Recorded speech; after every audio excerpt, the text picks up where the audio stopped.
I'm talking to you. You're watching this. You don't need to do this until you know 125 fiddle tunes. No, 225, 555 fiddle tunes. You don't need to do this until you can play in time with a metronome. You don't need to do this until you can improvise on tunes. This should be the last thing on your checklist. This should have like 4 views. I'm not paying you to tell them the truth, Jake. No, I did. Hey, folks, one of the things I get asked about a lot is speed. Sort of everyone wants to play fast, and the people who say they don't want to play fast are lying. And I guess speed isn't the only thing that's important in bluegrass, but maybe it's just one of the biggest hurdles that new flat pickers find. And I recently got asked a bunch of questions about this, and there was one name that kept coming up, and it was Jake Eddy. And so here is the fastest flat picker on Instagram, Mr. Jake Eddy himself. So this is my secret game plan. You know, everyone asked about how you play, and so I would just call you, and then you would share all of your secrets with the world, and then we'd all be posting Instagram videos. I'll give all my secrets. A lot of my secrets aren't very fun, but I'll give them out. Hell yeah.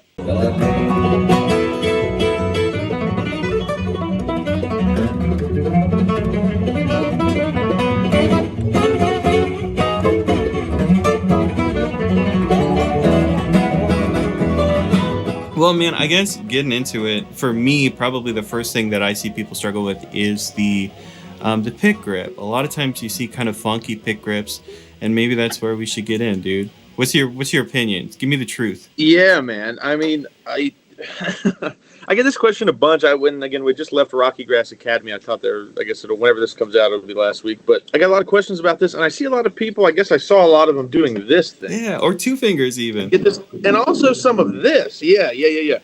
Which I don't dig. So the way I think about it, just to show you what it would look like when I'm holding it, it's kind of like that. Gosh, I always struggle to explain kind of what this feels like and looks like. But, you know, my thumbnail is not pointing toward the strings. My thumbnail is pointing toward the neck. So it's between 2 fingers like this. They kind of make an X, and the pick is there. Yeah, I hear people describe it as the X way, like you're crossing both your fingers.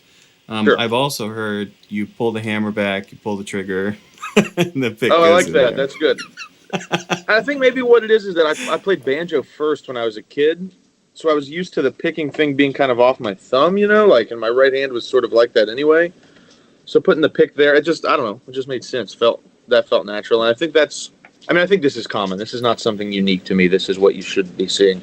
Yeah, that's another kind of nice thing that Jake says right there, is that we're kind of talking about best practices rather than any quirks. Because I think I can certainly identify like quirks in my own playing where like, oh, I do that kind of weird. I can see quirks in your playing too. We don't want to teach you quirks. Don't tell people what they are. We'd rather teach you like, you know, kind of what everyone does the same rather than like what one of us does weird. Sure. Yeah, definitely.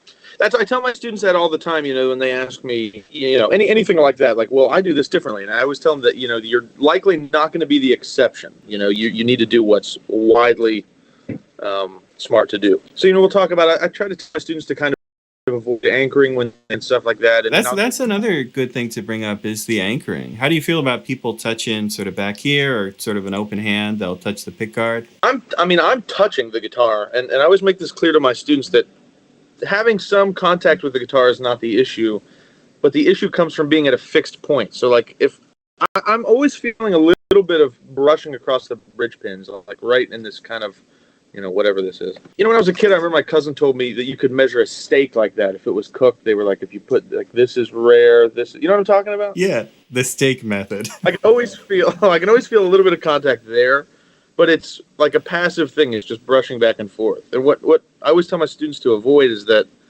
you know, we want to avoid sticking it down and being in one place, or sticking. You know, I know a lot of great players whose fingers kind of are moving along here. Brian Sutton being one. Totally. Always having some contact, but not this.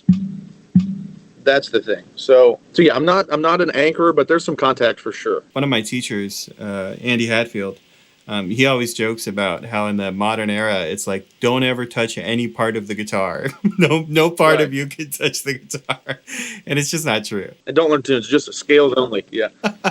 Yeah, I agree. I touch right there, back there on the bridge pins. I just don't use it like a gas pedal, right? It's not like, oh, here we go, let me push on the gas, right? Yeah, and I get a ton of that with my students where they're anchoring right there at their wrist, or even like I've seen people who anchor behind, like they have their hand stuck to the actual guitar here and picking. There's a million weird things happening out there in the world, Marcel. We've seen them. Yeah, gosh, I have too. Holy moly.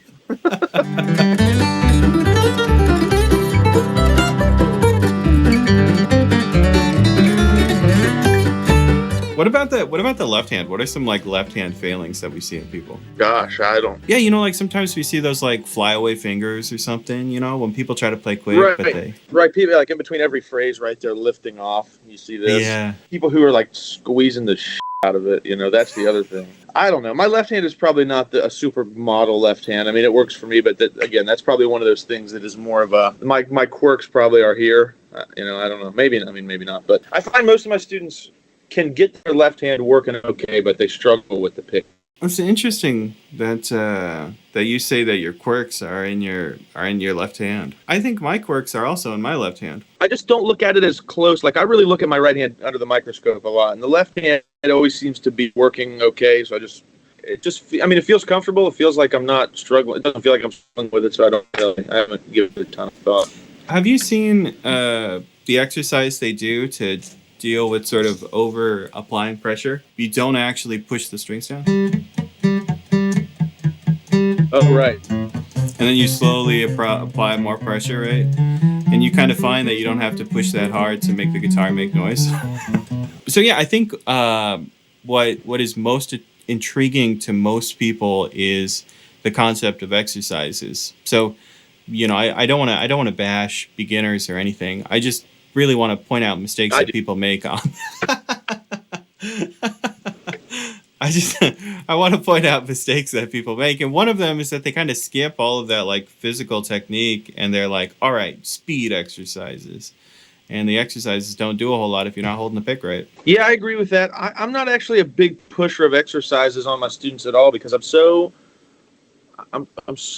tore up about just learning tunes and kind of really being immersed in the music and all that stuff that could you give me an example of what is an exercise you would give your student? Dude, I mean, I think you do give people exercises because sometimes the tunes are the best exercises. Well, right, I guess, and that's my point, but I get students who are like, I had a student just this past week at the academy thing who was saying, I did an elective on practice, how you should practice, and I went around and had everybody kind of detail their routine, and this guy said, well, I work on, scales, exercises, drills, modes, whatever, first, and then tunes, and I asked him what the split of time was, and he said the tunes might have been 10 minutes, and all the other stuff was like 45 minutes or more, Right. Well, one thing that I'll do, almost to squeeze more out of a tune, is I'll take a tune that I already know and I'll turn part of it into like a bigger exercise.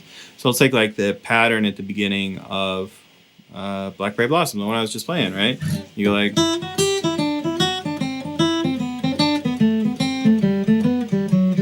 right? This kind of like, repeating pattern forever. I mean, you can tread something like that, right? Right, you could turn that into like a speed exercise, and it's really just the tune, right? I just stole the beginning and was like, what if it was way longer, right? Yeah, I just think learning the tune is going to be the most. Like, you might be able to play the exercise really fast, but I don't necessarily think it'll translate every time to the tune. I think that's a great take. Probably some of the best exercises out there are just to play the tunes and to pick the right ones that will speed up quickly. To a certain extent, I guess all of them will speed up if you're only playing at like 50 BPMs, but beyond maybe 100, let's say, there are specific tunes that really like to gear up. Yeah, man, and I also feel like kind of not exactly related, but I should say this. If I can put a disclaimer in this video, I'm talking to you. If you're watching this. You don't need to do this until you know 125 fiddle tunes. No, 225, 555 fiddle tunes. You don't need to do this until you can play in time with a metronome. You don't need to do this until you can improvise on tunes. This should be the last thing on your checklist. Everyone watch. This should have like 4 views. I'm not paying you to tell them the truth, Jake. No, I just.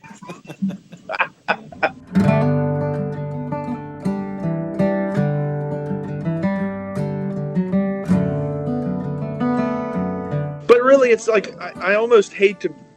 I kind of created a monster, and now I'm like stuck with it, you know. I cracked a joke about this the last time we met, that, you know, playing fast is like a marketing deal. You know, like you just do it to draw people into your domain a little bit, but gosh, somebody's got to do it. No, I don't think anyone, you know, blames you or something. I think you're just good at it. I wouldn't be ashamed of that skill. I mean, first of all, you are just a great player. You play interesting stuff. You also happen to be able to play Tony Rice at 1.5, you know, times speed. Why not use that to your advantage a little bit? Right, that's the thing. I mean, I'm trying to find a way to capitalize on it, but also remind people that, you know, really, when you come see us, we're not doing that all night. I'm not doing that all day sitting at home. It usually has nothing to do with speed. It's just something else I can flex every now and then and go, hey, don't forget about me. You know, I'm still around. That might be a nice thing to just, I mean, let people know in general, is that maybe people don't feel this because they've never been in this situation. But when you're on the gig, there's a reason that all the super fast tunes aren't right next to each other. And it's that it's really hard to maintain that like top speed for like an entire set. You just can't do it, you know? And it's boring. It's boring to play. It's boring to listen to. Yeah, yeah. You know, when you come to see a show of mine with my band or with whatever, or with Andy, we might play something really fast up front and maybe something pretty fast at the end. But it's definitely not. It's not interesting to play like that all the time, you know, because your vocabulary has to shift so much to fit those situations. At slow tempos, I feel like I have a million options. At fast tempos, it's like, here's my bag of things that I know I can play really fluidly and cleanly and just, you know, do them and go. Yeah. So it doesn't feel really fulfilling to me, like artistically or anything like that. I don't play fast and then go, wow, wasn't that beautiful? You know, right? That's not the point, I don't think. Yeah, sometimes when you finish a really fast improvised break, the feeling is not like, oh, I said everything that I wanted to say. The feeling is like, oh, I got through it. It's about sticking the landing, you know. That's really the thing. I notice you play with fancy metronome a lot. If we're talking about, you know, people who are getting into bluegrass and who are maybe getting a little more serious, what are some good goals along the way, like goal tempos that people could hit? Playing at 100 in time is great. I even to walk that back, I think your first 3 goal tempos to be able to do really cleanly, and this goes for professional players or anyone else listening too out there. Play a fiddle tune at 30. Play a fiddle tune at 40. You know, and then see how you feel about. You see how hard playing fast is. Try playing slow, man. Yeah, play fiddle tunes at 40. Play fiddle tunes at 60. 100 is a good benchmark. When I got to the point where 120 was pretty comfortable, it meant I could kind of do whatever I wanted. And when I got to the point where I could play, like you're saying, 140 or 150 or something, that's when you like start turning some heads. People are like, whoa, this guy can like really play. That's fast. Right. So I think that maybe even you could say in between 100 to 120, if you're thinking like, hey, I just want to make sure if I go to the jam, I'm not going to get like outsped. If you can play comfortably at 120, 130th, or 130th, what am I, 20 or 130, you're never going to, you know, like get your ass completely handed to you at a jam or anything. I mean, you'll be all right. Yeah.